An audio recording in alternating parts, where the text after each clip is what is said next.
Do you know how many times a day I get on social media and I see someone complaining about business? It's hard. But really, are they complaining?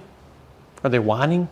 Are they being a baby? Yeah, that's really what's happening. And you might be thinking, oh, Ryan, you're complaining about people complaining. No, I'm encouraging you to stop doing it.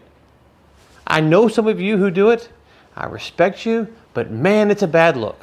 It really is. There's a few categories here. There's people who all they do is take what influencers say and they try to dunk on influencers, as if this video or anything that is ever said on social media can ever have the right amount of nuance to unpack stuff. It takes a long time. So you dunking on influencers is just a grift. Let's be honest, you're a grifter. You're calling them a grifter, you're a grifter. Maybe y'all both grifters, to be clear. Maybe I'm a grifter for making fun of you. There it is. But you complaining about influencers? Influencers are trying to sell products. They're trying to make money. Aren't you trying to do the same? Is your stuff that great? I don't know. And I don't know any influencers, so I don't really care. Do you actually think that the influencer is sitting there at night going, oh, Bob 123756942, they left a mean comment. I'm gonna go cry. No, they don't care. And guess what? Do you think anyone is gonna hire you because you wrote a mean post about an influencer? No, and if they do, you're attracting the wrong people, to be honest with you.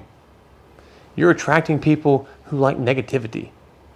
So don't be surprised when your churn is up, when people are hating on you, because that's what you have asked into the world. The next thing I see is people who constantly complain about their operations or their sales or their marketing or whatever it might be. Guess what? Business is hard. Write that tweet, make it your pinned tweet, put it as your banner, on your LinkedIn, whatever you want. It's hard. Mine's hard, yours hard, it's all hard. There's levels of hard, but we all have to deal with it. You said it.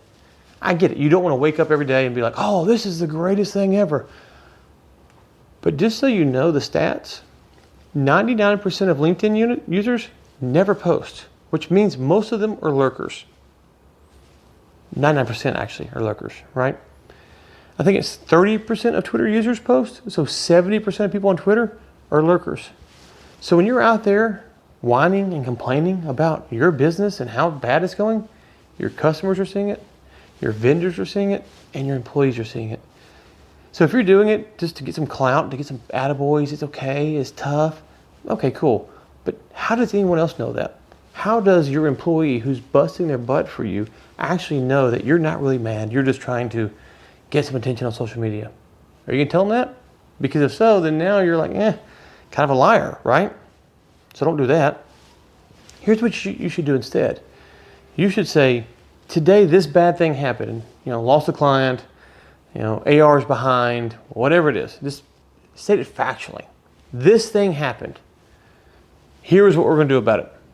And oh, by the way, that's how you should handle your employees too. This thing happened, whatever that bad thing is, state as a fact. This is how we're going to respond to it. The worst thing that you can do is take that negativity and spread it over here. When I was coaching football, some of the best players, it was tough to deal with because for them, they could be very loose. They could be very kind of silly-willy before a game, not realizing that they could do that and they would play hard, but the people around them who weren't as good need to be locked in. And so it was really hard to say, hey, you're going to be great. You're going to be amazing. I just need you to shut up for a few minutes just so that these guys can get focused. When you bring that negative energy, and I've done it, and I can get past it pretty fast sometimes. Sometimes I can't, but sometimes I can. When you bring it into a room and you crush someone and then you're ready to move on, they might not be ready. So what you're doing is you're crushing people. You're crushing your momentum. You're putting a burden on people. And then you're wanting to move on and they're still living in that. All because you can't shut up and say, this bad thing happened, here's how we're going to handle it. It's time for you to grow up. It really is. No one cares. And if you are putting that complaint out there on social media, then you better be hiring the people who will reach out to solicit to help you. Because I've seen that too. The same person complains about the same thing over and over again. And I know on social media, if you put out that you're struggling with something, that someone's going to reach out to try to help you. So if you're a whiner and you're putting out this wine bag stuff on social media, then you better be hiring the people reaching out to you. Otherwise, you're a fraud.